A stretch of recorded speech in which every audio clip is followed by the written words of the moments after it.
रुकावट आए ये उचित नहीं है।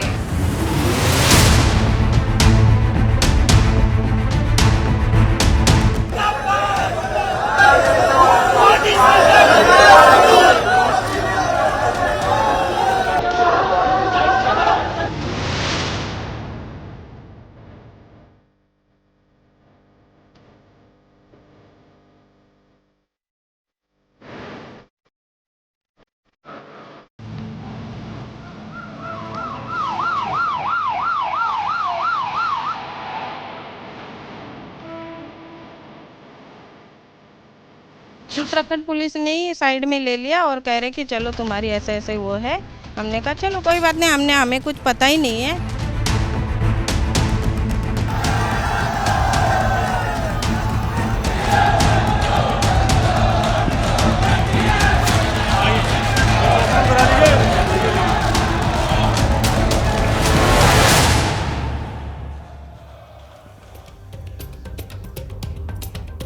पब्लिक इंटरेस्ट में नीट पेपर लीक कवरेज का आज 19वां दिन है।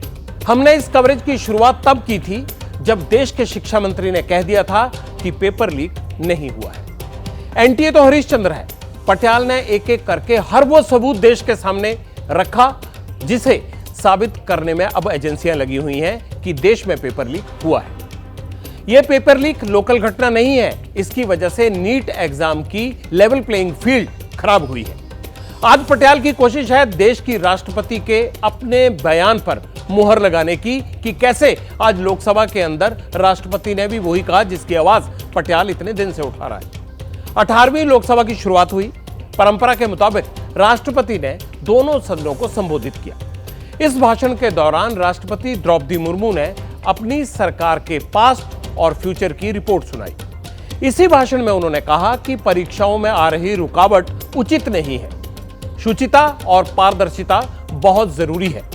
उन्होंने परीक्षा में पेपर लीक शब्द का इस्तेमाल किया है। अब पटियाल का सवाल यह है कि जब पेपर लीक पर राष्ट्रपति बोल रही हैं, संसद में नीट की गूंज है, सड़कों पर संग्राम है, तो देश के शिक्षा मंत्री क्यों कोई बड़ा एक्शन लेने के लिए तैयार नहीं है?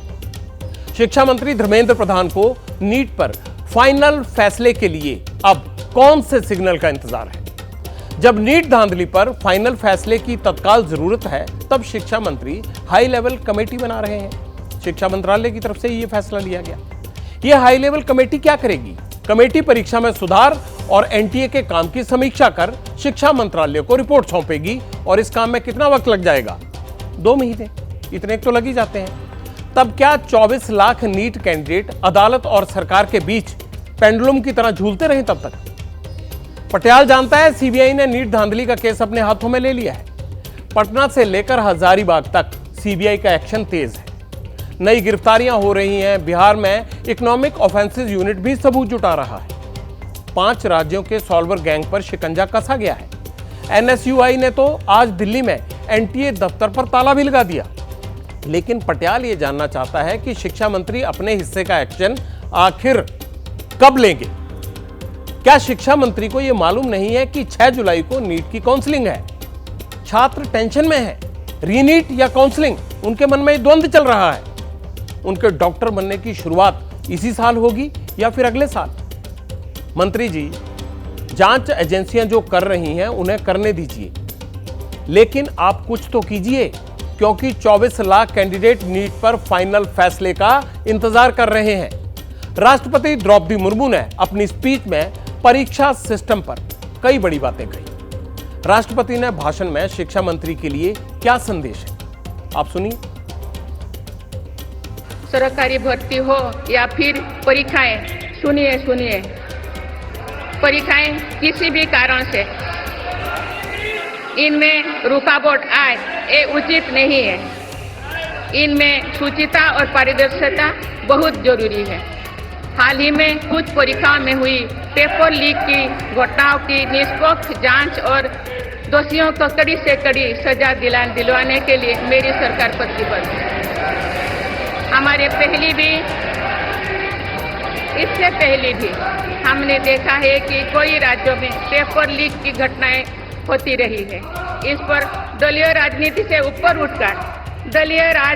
ऊपर उठकर देशव्यापी ठोस उपाय करने की जरूरत है।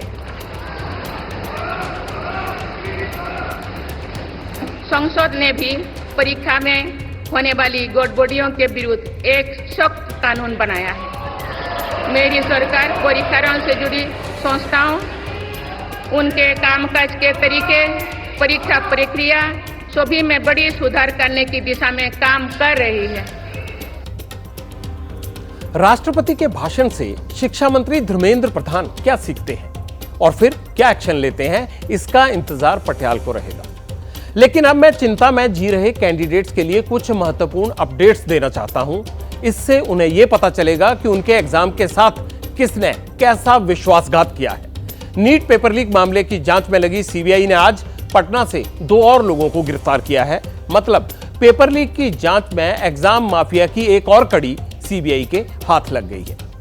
सीबीआई की गिरफ्त में पेपर लीक के आरोपी मनीष प्रकाश और आशुतोष आए हैं। मनीष प्रकाश पर यह आरोप है कि इसने पटना के लर्न प्ले स्कूल में जो कैंडिडेट वहां पहुंचे थे उनके ठहरने का इंतजाम किया, कैंडिडेट्स को जवाब के साथ क्वेश्चन पेपर्स दिए और उन्हें आंसर भी रटवाए, यानी याद करवाए। सीबीआई गुजरात में पंचमहल जिले के गोधरा पहुंच गई है। 2 स्कूल्स पर वहां रेड किया गया है। ये वो स्कूल हैं जो नीट एग्जाम का सेंटर थे। सीबीआई टीम ने यहां एग्जाम के दिन ड्यूटी वाले स्कूल के स्टाफ और प्रिंसिपल के बयान रिकॉर्ड किए हैं। महाराष्ट्र के लातूर में पैसे के बदले नंबर बढ़ाने का केस आपको पता है ना, अब उसे भी सीबीआई को ट्रांसफर कर दिया गया है। सीबीआई को आज महाराष्ट्र के नवी मुंबई का मामला भी सौंप दिया गया। यह मामला क्या है? इसमें परीक्षा में नकली कैंडिडेट बिठाने का केस है। आरोप है कि नीट एग्जाम का सेंटर डीवाई पाटिल यूनिवर्सिटी में था। यहां ओरिजिनल कैंडिडेट की जगह नकली कैंडिडेट बिठाया गया। डॉक्टरी की पढ़ाई करने वाली एक अन्य लड़की पर कैंडिडेट बनने का आरोप है। पिछले 24 घंटों में पेपर लीक की जांच का एपिसेंटर बिहार का हजारीबाग बना हुआ है। सीबीआई की टीम के रडार पर कल से ओएसएस स्कूल के प्रिंसिपल एहसान उल हक और स्कूल का बाकी स्टाफ है। सीबीआई ने प्रिंसिपल एहसान उल हक को कल से अपनी कस्टडी में ले रखा है। एहसान उल हक से उनके दोनों फोन, लैपटॉप भी सीबीआई ने जब्त कर लिए हैं। सीबीआई ने पिछले 3 महीने में एहसान उल हक ने किस किस से बात की, वो उनके टेलीफोन रिकॉर्ड से इस बात को खंगाल रही है और इसकी जानकारी जुटा रही है कि ओएसएस स्कूल के वाइस प्रिंसिपल और सेंटर के सुपरिंटेंडेंट इम्तियाज आलम का फोन जब्त करके कि वो बिहार या अन्य राज्यों में किन किन लोगों के संपर्क में थे या किन लोगों से उन्होंने ज्यादा बात की। सीबीआई की टीम आज उस ई रिक्शा चालक तक भी पहुंच गई जिसके ई रिक्शा पर क्वेश्चन पेपर को ट्रांसपोर्ट किया गया था। दावा यह किया गया है कि हजारीबाग में ट्रांसपोर्टेशन के दौरान ही पेपर लीक हो गया और हजारीबाग से ही ये कहां पहुंचा था? पटना।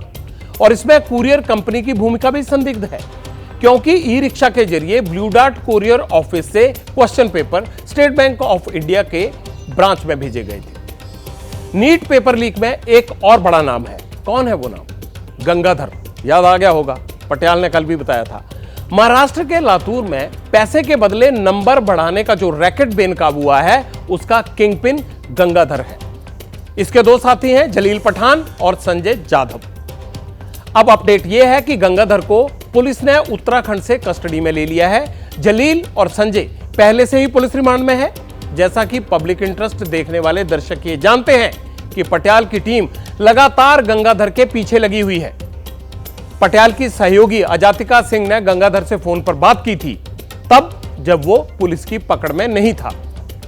उसी बातचीत में उसने ये कहा था कि वो कहीं घूमने गया है और लौटकर गुरुग्राम में बातचीत करेगा एबीपी न्यूज से।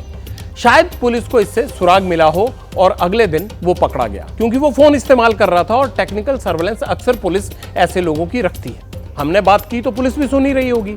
अब अजातिका सिंह गुरुग्राम में उनके घर पहुंची है। हमारी संवाददाता वही जिन्होंने बात की थी, वही अजातिका सिंह गंगाधर की पत्नी से मिली। वहां पर आरोपों पर उनकी पत्नी की क्या दलीलें हैं, अब आप वो सुनिए।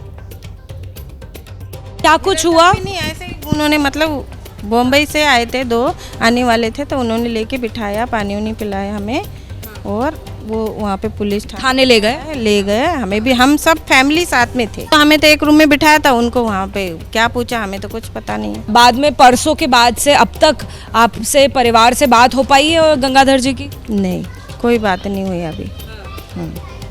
कहाँ है ये मालूम नहीं है कि उत्तराखंड पुलिस ले गई है, तो क्या उत्तराखंड में ही है जब आप वापस आ रहे थे, या दिल्ली में है जैसा आप बता रही हैं, कहाँ हैं? अभी ये कुछ नहीं पता मुझे, पर वो उन्हीं के पास है और वो पूछताछ चालू है। LIC एडवाइजर में गंगाधर जी का नाम लिखा हुआ है, आप बता रही थी कि वो एडवाइजर भी नहीं है। क्या कुछ नहीं करते वो, कुछ नहीं करते? नहीं अब नहीं करते। वो पहले बेटी वो करती थी शादी के पहले, तो अब वो भी छोड़ दिया। तो ये बोर्ड क्यों लगा रखा है LIC का? सही लगा रखा है, पहले से लगा है तो लगा है। वो क्या काम करते हैं? काम करते हैं वर्कर कंपनी में। कौन सी कंपनी में? हीरो कंपनी में करते, हीरो कंपनी। नीट घोटाले के हर किरदार पर पटियाल की नजर है, हर जगह उसकी टीमें मौजूद हैं, हर जानकारी आपको मिलेगी, क्योंकि मुझे नीट कैंडिडेट्स की चिंता का एहसास है। 24 लाख छात्रों ने नीट एग्जाम दिया है, 13 लाख ने एग्जाम क्वालिफाई भी किया है, जबकि देश में सरकारी और प्राइवेट अगर कुल MBBS की सीटें मिला लें तो वो केवल 1,08,000 है। कंपटीशन बड़ा है, मेहनत कड़ी है, कामयाबी भी बड़ी है। इसीलिए हमारी इस कहानी में एक हिस्सा उन लोगों का भी है जो परीक्षा पास कर चुके हैं। सुप्रीम कोर्ट में एक याचिका दायर हुई है जिसमें नीट एग्जाम कैंसिल ना करने की मांग की गई है। पटियाल तो कैंसिल करने की मांग कर रहा है वैसे, लेकिन मेरी भूमिका सबका पक्ष दिखाने के लिए है, इसीलिए आज उनकी बात भी सुनेंगे जो एग्जाम क्वालिफाई करने के बावजूद इस चिंता में डूबे हुए हैं कि अब उनकी रैंकिंग का क्या होगा, अब उनके भविष्य का क्या होगा। नीट 2024 में ऑल इंडिया टॉपर मृदुल मान्या आनंद की कहानी आप देखिए। 4 जून को 17 साल के मृदुल मान्य आनंद का नीट रिजल्ट आया तो परिवार खुशियों से झूम उठा।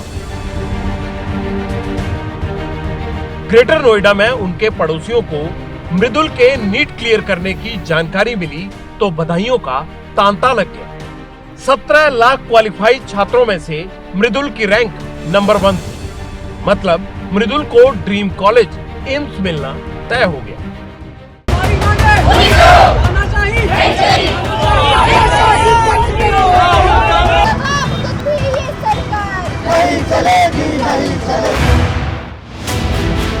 लेकिन अगले 2-3 दिन में ही मृदुल और उनके परिवार की खुशियां तनाव में बदल गई। कारण था नीट पेपर में धांधली का शोर। शक के घेरे में नीट के वो 67 टॉपर्स भी आ गए जिनके अंक 720 में से 720 आए थे। इसमें मतलब पूरे 2 साल की मेहनत है और सिर्फ मेरी नहीं, मतलब मेरे माता पिता की भी मेहनत है। मैंने नीट की तैयारी 11वीं कक्षा से स्टार्ट की। बोर्ड्स के बाद मैं हॉस्टल चला गया, तो वही हॉस्टल से मतलब स्कूल भी जाता था, फिर इंस्टीट्यूट भी।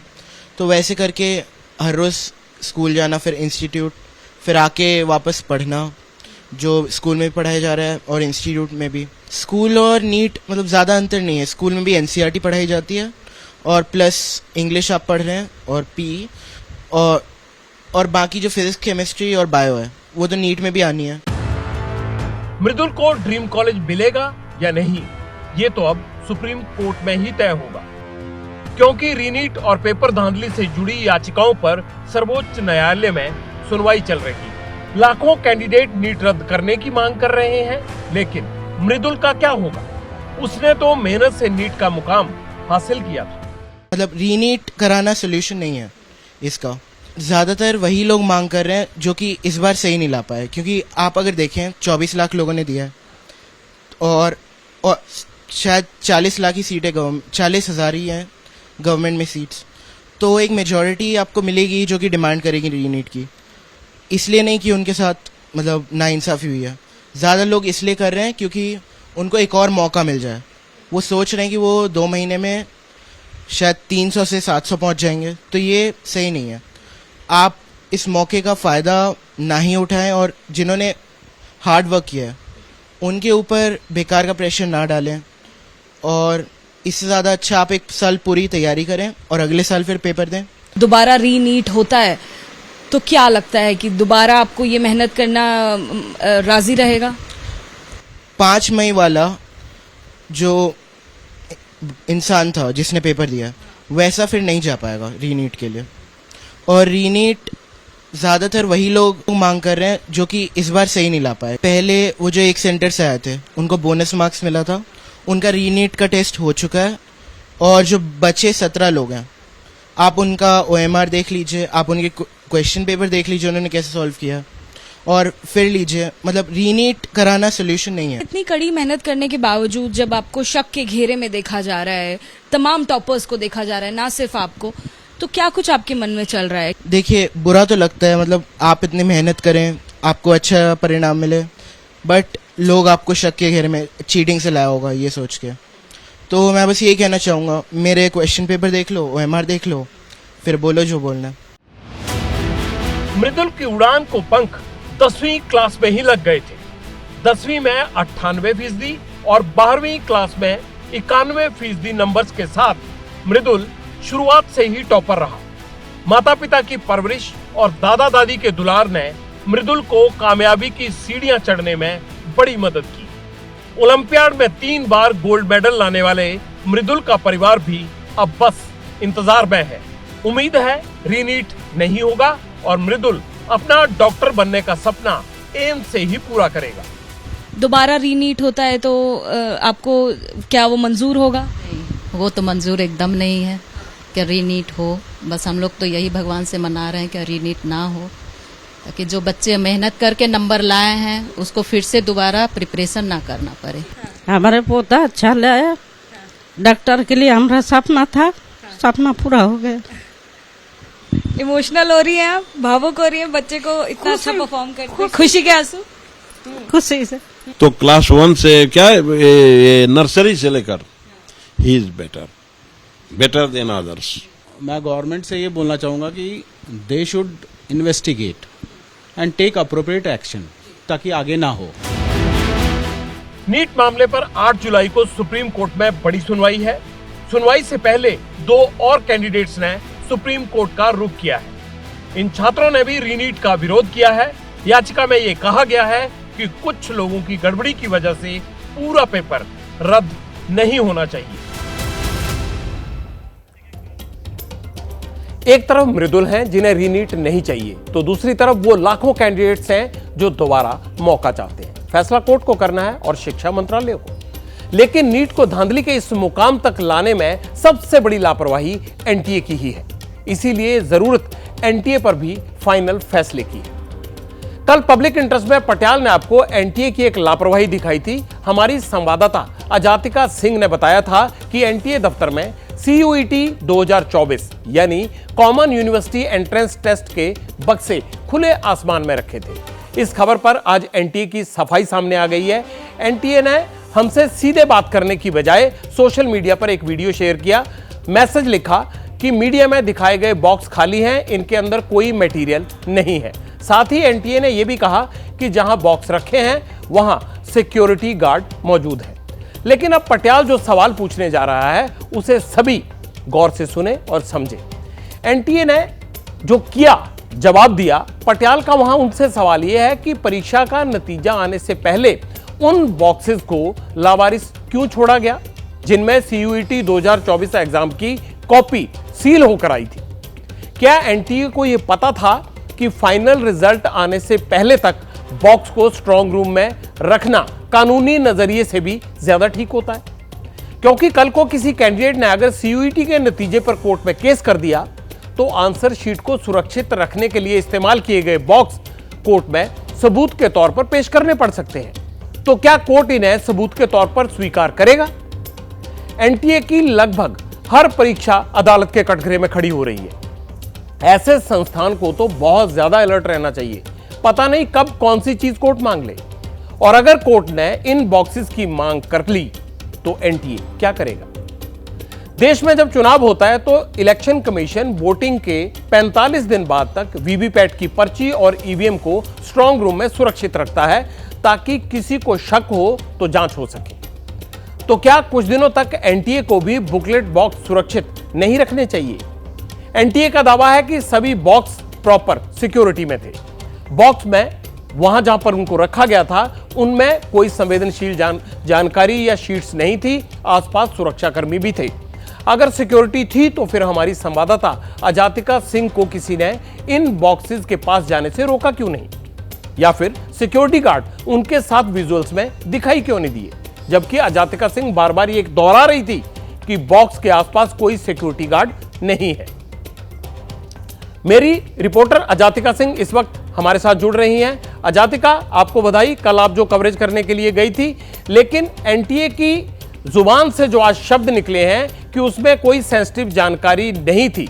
नीट परीक्षा पर ये जो बोल हैं, इनको हम इसलिए आगे बढ़ा रहे हैं कि सिर से पांव तक आरोपों में फंसे एनटीए के बारे में और स्थिति साफ हो पाए। अब आप बताइए कि कल वहां स्थिति क्या थी और एनटीए का जो ये जवाब है, इससे आप कितनी संतुष्ट हैं?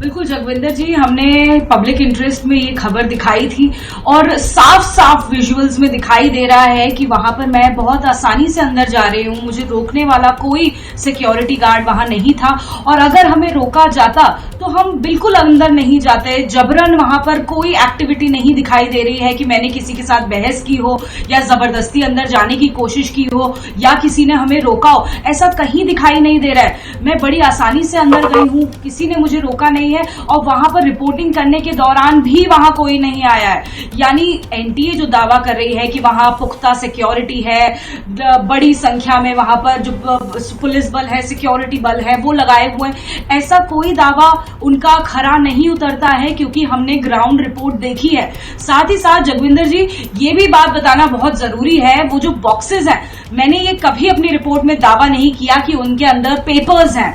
मैंने तस्वीरों में दिखाया कि सीयूईटी यूजी की जो परीक्षा 15 मई 2024 को यानी ताजा परीक्षा हुई है, वो डेट लिखी हुई है और उसके अंदर क्या है ये स्पष्टीकरण सीयूईटी के परीक्षा को लेकर एनटीए दे।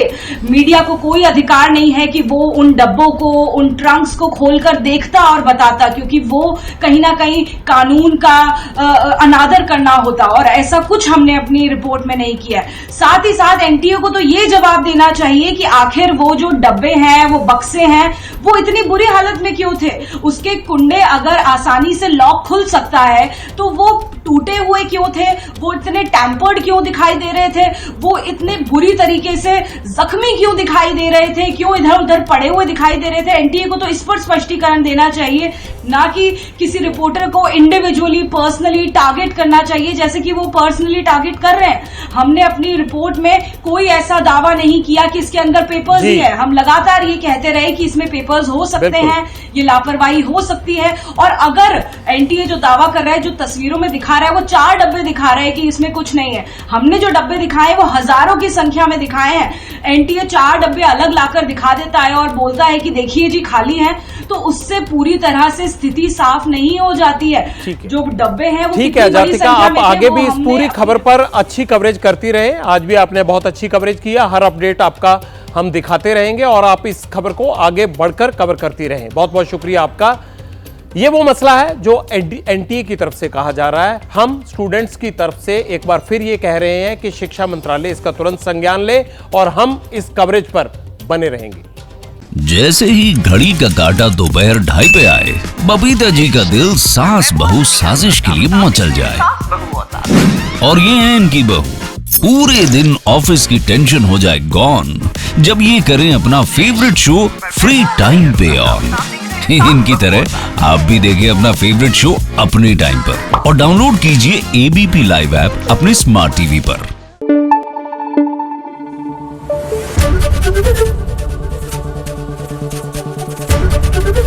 एबीपी न्यूज आपको रखे आगे।